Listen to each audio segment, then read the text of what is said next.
Hey spicy coders, welcome to my channel spicy sauce code. నేను మీ జాను. ఈరోజు రుచిగా మ్యారినేషన్ ఏమీ లేకుండా ఈజీగా మా అమ్మ స్టైల్లో చికెన్ కర్రీ చేసుకుందామా?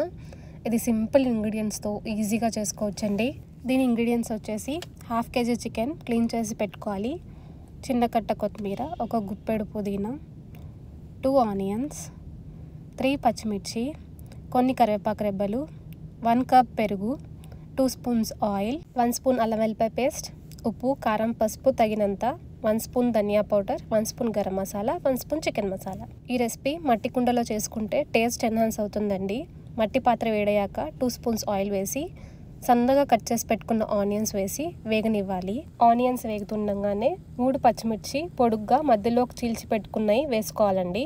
మీడియం ఫ్లేమ్లో మెల్లగా మధ్యలో కలుపుతూ ఆనియన్స్ బాగా మగ్గించుకోవాలండి. ఆనియన్స్ కొంచెం మెత్తపడ్డాక కరివేపాకు రెబ్బలు వేసుకోండి. ఆనియన్స్ ఇక్కడ చూపిస్తున్న విధంగా కొంచెం కలర్ మారి మంచిగా మగ్గితే చాలండి. ఇప్పుడు 1 టేబుల్ స్పూన్ అల్లం వెల్లిపాయ పేస్ట్ వేసుకోండి. ఆ అల్లం వెల్లిపాయ పేస్ట్ మొత్తం అంతా ఆనియన్స్కి కలిసి పచ్చి వాసన పోయేంత వరకు వేయించుకోండి. ఆ తర్వాత చిటికెడు పసుపు వేసి ఆ పసుపు కూడా ఒకసారి ఆనియన్స్తో కలుపుకొని మీ రుచికి సరిపడా సాల్ట్ వేసుకోండి. నేనైతే 1.5 స్పూన్ సాల్ట్ వేస్తున్నాను. ఇక్కడ కారం కూడా ఇప్పుడే వేసుకుంటామండి. నేనైతే దగ్గర 2 స్పూన్స్ కారం వేసుకుంటాను. నాన్ వెజ్లో కొంచెం కారం ఉంటేనే టేస్టీగా ఉంటుందండి.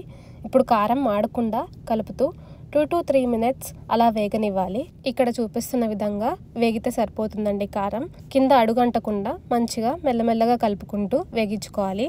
ఇప్పుడు నీట్గా వాష్ చేసి పెట్టుకున్న చికెన్ వేసుకోవాలి. మేము ఇక్కడ లెగ్ పీసెస్ చిన్న ముక్కలుగా కట్ చేయించుకున్నామండి అడిగి, ఎందుకంటే ఈ కర్రీ లెగ్ పీసెస్ అయితే చాలా రుచిగా ఉంటుంది. ఇప్పుడు ముందుగా మనం వేయించి పెట్టుకున్న ఆనియన్స్, ఉప్పు, కారం మొత్తం చికెన్కి పట్టేటట్టు మంచిగా పైకి కిందికి కలుపుతూ ఉడికించుకోవాలండి.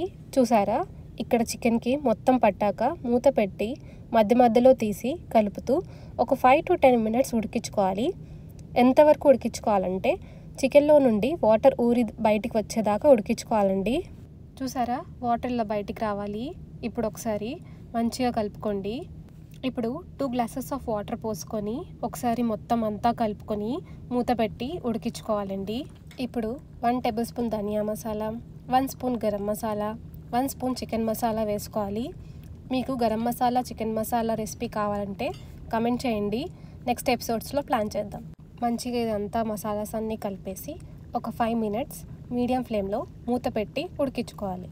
ఇప్పుడు 1 కప్ కర్డ్ తీసుకొని బాగా బీట్ చేసుకోండి. ఎంతవరకు బీట్ చేసుకోవాలంటే కర్డ్ క్రీమీగా అవ్వాలి, అంతవరకు బీట్ చేసుకోండి. మంచిగా బీట్ చేసుకున్న కర్డ్ ఇప్పుడు కర్రీలోకి వేసేసుకోండి.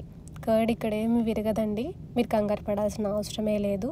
కర్డ్ అంతా మంచిగా నీట్గా కలిసేంత వరకు కలుపుకోండి. ఇప్పుడు మొత్తం కర్రీ బాగా కలుపుతూ ఆయిల్ పైకి వచ్చేదాకా ఉడికించుకోవాలండి. కొంచెం ఉడికాక పుదీనా వేసుకోండి. పుదీనా మరీ లాస్ట్లో వేయకూడదండి, కొంచెం పుదీనా ముందే వేసుకుంటే దాంట్లో ఉన్న సారం మొత్తం దిగి కర్రీ మంచి టేస్ట్ వస్తుంది. అవును, ఇంతకీ మీరు వీడియోకి లైక్ కొట్టారా?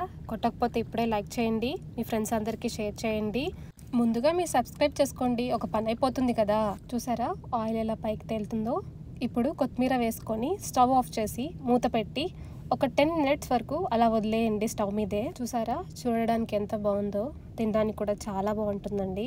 ఇది వైట్ రైస్లోకి పర్ఫెక్ట్ కాంబినేషన్. మీరు కూడా ట్రై చేసేయండి. మళ్ళీ కలుద్దామా నెక్స్ట్ వీడియోలో. బాయ్.